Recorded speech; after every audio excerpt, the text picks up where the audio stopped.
Hi, so my name's Emily. I'm a skipper with the Ellen MacArthur Cancer Trust, and I'm going to talk to you briefly today about the basics of navigation and specifically about coordinates and how we work out where we are on the Earth's surface.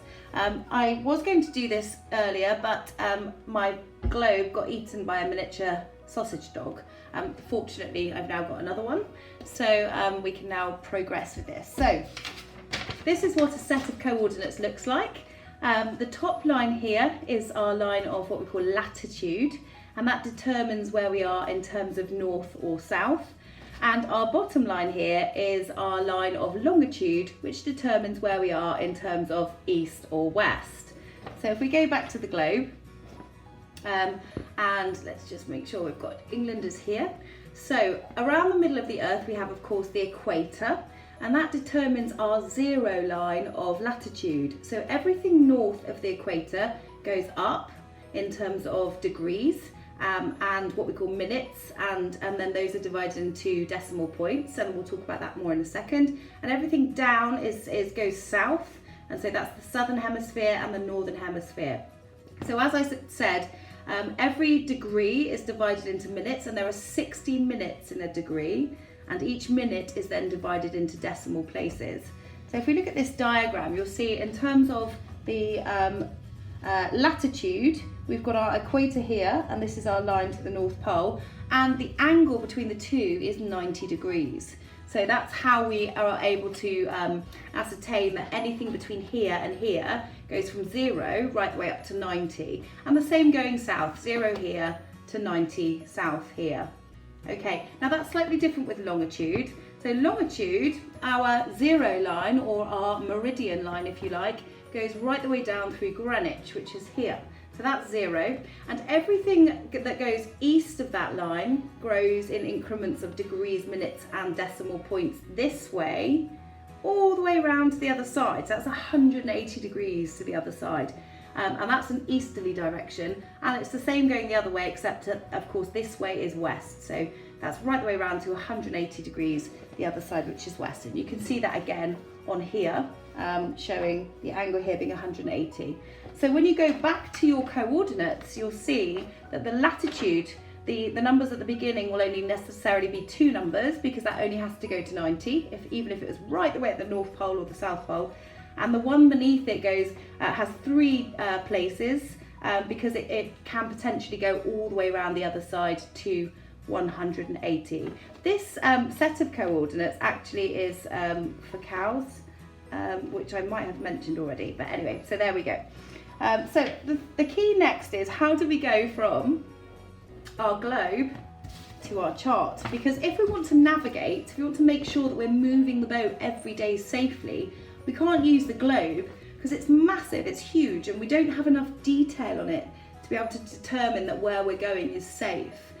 So a very clever chap came up with an idea many years ago, a chap called Mateys, and he basically took the globe and peeled it all apart and tried putting it flat down, and realised that of course it wouldn't make perfect squares. We need perfect grid squares, perfect kind of right angle lines for us to be able to navigate in small spaces. Whereas the globe, as you can see, tapers at the poles, so the lines of longitude come together and they get smaller. So it's not a good method by which we can navigate safely. So instead, he took this globe, peeled it apart, and then he put it round essentially like a tube and projected through it.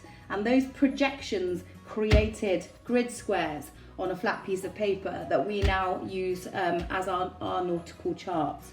Now, a chart essentially is a map. It's a type of map, but because it's nautical, we call it a chart. That's really important to remember. So let's have a look then at how we can see our lines of latitude and longitude on the nautical chart. So if you recall, our lines of latitude go up, and those are the ones up the side here, and our lines of longitude go along like so. Now, this is a chart of the Western Mediterranean, which is in the Northern Hemisphere. And what's really interesting about this chart is this part of the Western Med actually falls halfway, with the Greenwich Meridian halfway across. So if you see the meridian line for Greenwich is here, and therefore everything going that way is easterly longitude, and everything going this way is westerly longitude. And so that makes a bit more sense. Now, the last thing I'd really like to talk about is how then we measure distance on a chart. And that's important because it's important we make the right reference, and that's always with our latitude line. And again, if we just have a little think back, remember those lines of longitude, they taper at the poles. So they change size essentially depending on where you are on the Earth's surface. They get smaller. So they're never the same the whole way around. So we need to therefore use our latitude, which if you look on here, the lines of latitude on here are the same all the way up. So we always have the same reference point. And so we use latitude whenever we're measuring distance. And the next key thing to remember when measuring latitude is that 1 minute of latitude is equal to 1 nautical mile. And that's how we're able to determine distance. So on this chart, this isn't ideal for showing you 1 mile because it's such a large chart. This has got the whole Western Mediterranean in it. And so if I was to try and find 1 minute, which would be 1 nautical mile on here, it would be teeny tiny. So instead, I'm going to look at doing 1 degree. So if you think back, if 1 degree is equal to 60 minutes and 1 minute is a nautical mile, then 1 degree is also equal of latitude to 60 nautical miles. So if I take my dividers on the side here and I find 1 degree of latitude, which is this approximately, and I take this and I apply it to the chart, then we've got our 60 nautical miles. And if you can see it, you probably can't see, I don't know. This is Ibiza, this is Mallorca, and so there's approximately 60 nautical miles between Ibiza and Mallorca. So next time you go on holiday and we're allowed, then you can remember that that's how far it is. And that's the very basics of coordinates and distance on a nautical chart.